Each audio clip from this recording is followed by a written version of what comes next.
नमस्कार माय माऊली, नमस्कार। आज मी माझी वर्ग मैत्रीण, बालमैत्रीण एका छोट्याशा गावातून तिचा जो सुखद प्रवास झालाय त्याच्यासाठी मी तिची मुलाखत घेणार आहे। सर्वप्रथम मी तिला एक पगडी घालून तिचा मी सन्मान करते, नंतर मी तिच्याशी हितगुज करण्याचा प्रयत्न करते।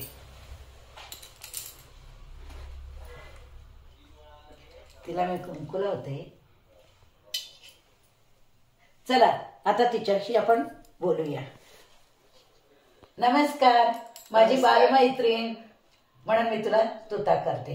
अशा तू माझी शाळेतली एक लहानशी मैत्रीण, अगदी छोट्या ग्रामीण भागातनं तू, अगदी छोटंसं गाव पिंपळनेर गावातनं तू आज सुखद प्रवास करून महाराष्ट्र राज्य सोडून गुजरातमध्ये तू आज तुझं कर्तृत्व, मातृत्व, दातृत्व आणि तुझे जे आनंद क्षण आहेत ते माझ्या सगळ्या मैत्रिणींपर्यंत पोहोचवण्याचा एक छोटासा मी तुझी मुलाखत घेते। तर तुझं संपूर्ण तू तुझं सांगू शकतेस का? आभार शशी तुझे, माझी आज तू मुलाखत घेते, मला खूप आनंद होते। तर मी माझ्याबद्दल काहीतरी तुला सांगते। माझं लग्न 1976 मध्ये झालं। मी इथून डीएड केलं होतं आणि त्यानंतर लगेच माझं लग्न झालं आणि लग्नानंतर मी डायरेक्ट गुजरातमध्ये नडियाद या शहरात गेली। नडियाद माझं सासर आहे, असे आम्ही वारुडचे आहोत, परंतु बऱ्याच वर्षांपूर्वी आमचे सासू सासरे आपल्या याच्यासाठी उदरनिर्वाहासाठी म्हटलं तरी चालेल, कारण इकडे दुष्काळाची स्थिती असल्यामुळे ते तिकडे गेले आणि त्यांनी मिलमध्ये, अरविंद मिलमध्ये काहीतरी काम केलं आणि माझ्या मिस्टरांचा जन्म नडियादचाच आहे। त्यांनी तिथे त्यांचं शिक्षण पूर्ण केलं आणि नंतर आणंद ह्या शहरात, आणंद म्हणजे अमूल डेअरीचं जे आणंद आहे त्या आणंद शहरात त्यांनी डीएड कॉलेजला प्रोफेसर म्हणून काम केलं आहे।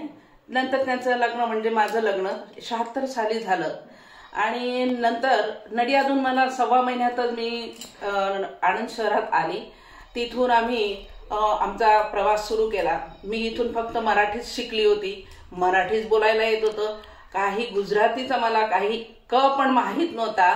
तर माझ्या मिस्टरांनी मला गुजराती शिकवलं, म्हणजे बोलायला, वाचायला आणि लिहायला पण शिकवलं आणि त्या रीतीने मी तिथे FY SY TY Gujarati Sardar Patel युनिव्हर्सिटीतून मी तिथं केलेलं आहे आणि त्याच्यानंतर मी बीएड केलं। बीएड पण तिथं चांगल्या मार्काने पास झाली आणि BA मध्ये मी SP युनिव्हर्सिटी म्हणजे सरदार पटेल युनिव्हर्सिटीतून 2nd क्रमांकाने मी तिथं पास झाली आणि आमच्या कॉलेजचा मी गौरव केला। तिथे सुद्धा मी बक्षिसाला पात्र झाली आणि मेडल पण तिथे मिळवले। त्यानंतर मी बीएडचा अभ्यास केला। बीएड मी महिला एज्युकेशन मध्ये केलं आणि तिथे पण मी खूप चांगल्या मार्काने पास झाली।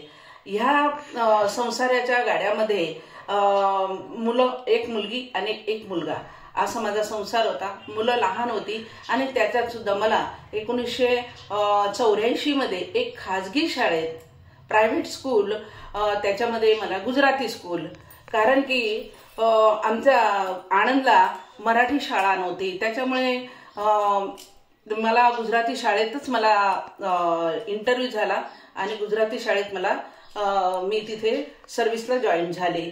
1984 पर्यंत पासून तर 2014 पर्यंत या 30 वर्षात मी गुजरातीचं अध्ययन पण केलं आणि अध्यापन पण केलं। त्यामुळे माझे जे 30 वर्षाचे ते विद्यार्थी होते, आज पुष्कळ विद्यार्थी डॉक्टर झालेत, इंजिनियर झालेत, काही विदेशात पण ते प्रवास करतात, विदेशात पण स्थायी झालेत आणि काही कॉम्प्युटर इंजिनियर झालेत, काही तर इतके बिझनेसमॅन इतके झालेत आणि बिल्डर झालेत खूप। ते अजून बोलतात, आम्हाला कधी गेलो तर भले मुसलमानांच्या एरियात जरी गेली तर माझा ते पाय पडतात। मला खूप खूप खूप अभिमान वाटतो। ज्यावेळेस आम्ही आनंदला गेलो आणि आनंदला माझ्या मैत्रिणीने आमचा खूप छानपैकी सत्कार, आदर सत्कार, खान पान, त्या ठिकाणचं प्रसिद्ध उंदी वगैरे खायला घातलं आणि चला आपण एक जरा फेरफटका मारूया कुठं, आनंदला। आणि त्यावेळेस आता जे म्हणत होती मुस्लिम की ज्यावेळेस आम्ही गेलोय आणि हिला ज्यावेळेस त्यांनी बघितलं तर ते पुढे आले आणि एवढा आदर सत्कार करायला लागले, तो प्रसंग मी हिला थांबवून तुमच्यापर्यंत पोहोचण्याचा प्रयत्न केला। सांगा। आणि नंतर त्याच्यानंतर आज मला 2014 मध्ये मी रिटायर झाली आहे. ह्या 10 वर्षात माझ्या मैत्रिणीने हा त्रिवेणी जो ग्रुप तयार केला आणि पहिल्यांदा पिंपणेर इथं माहेरवाशिणीचा 2018 मध्ये जो कार्यक्रम केला त्याच्यात मी पण सहभागी झाली. त्याच्यात आम्ही पण एक थोडा खारुताईचा वाटा म्हणून आम्ही पण त्याच्यात काही काम केलं आणि मला माझ्या या मैत्रीबद्दल इतका इतका इतका अभिमान आहे की तिने या समाजाला बांधून ठेवलं, समाज बांधला. आणि जे लेडीज आहे, जे महिला आहेत, आज जवळ 4 ते 5 हजार महिलांना हिने इतकं बांधून ठेवलंय आणि त्याच्यामध्ये मी इतकं प्राऊड फील करते आहे की माझ्या तिथल्या गुजराती मैत्रिणी आहे त्या मैत्रिणींना मी हमेशा सांगत असते की पहा ही माझी मैत्रीण, पहा ही माझी मैत्रीण, की ती गाणे सगळ्यांकडून काम करून घेते. आणि दुसरं म्हणजे तिने आपला जो सनातन धर्म आहे त्याचं आध्यात्मिक ज्ञान जे आहे त्या आध्यात्मिक ज्ञानाचा प्रसार तिने इतका केला आहे की घरोघरी जी महिला फक्त आणि फक्त कामाच्या राड्यात ती हमेशा राहत होती त्याच्याऐवजी तिने स्वतःच सुषुप्त शक्ती जी होती त्या शक्तीचा तिने वापर केला.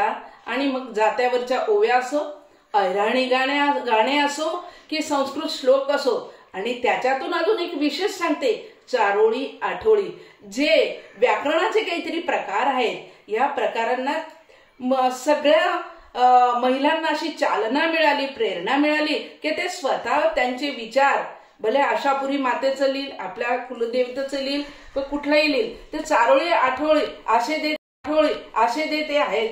त्यांनी ते प्रास करून मस्त अगदी छान स्वतःचे विचार रुजू करून आणि त्यांनी युट्यूबवर टाकायचा प्रयत्न केलेला आहे. आणि सगळ्या मैत्रिणी हे वाचतात, सगळ्या भगिनी वाचतात. त्याच्यामुळे इतकी आपुलकी निर्माण झाली आमच्या मैत्रिणीबद्दल काय. आणि मैत्रिणीचा जो ग्रुप आहे रत्ना, अलका आणि शशीमाई, हे त्रिवेणीचं पान आम्हाला खूप खूप खूप आठवणीत आहेत आणि राहोत वर्तमानमध्ये पण आणि भविष्यामध्ये पण याचा हा प्रवाह असाच चालू राहो अशी मी शुभेच्छा सगळ्यांना देते. आणि सगळ्या मैत्रिणींना प्रेरणा देणारी माझ्या माईचा खूप खूप खूप आदर सत्कार करते. धन्यवाद धन्यवाद धन्यवाद. आज अगदी वेळात वेळ काढून तू आजचा दिवस त्रिवेणी संगम, सोमवार, प्रदोष आणि शिवरात्र अशा ह्या त्रिवेणी संगमाच्या दिवशी आज मी माझ्या मैत्रिणीची मुलाखत घेतली आणि तिने छान अगदी ऐन वेळेवरती कर्तृत्व खूप छान सांगितलं. त्याबद्दल मी तिचे आभार मानते.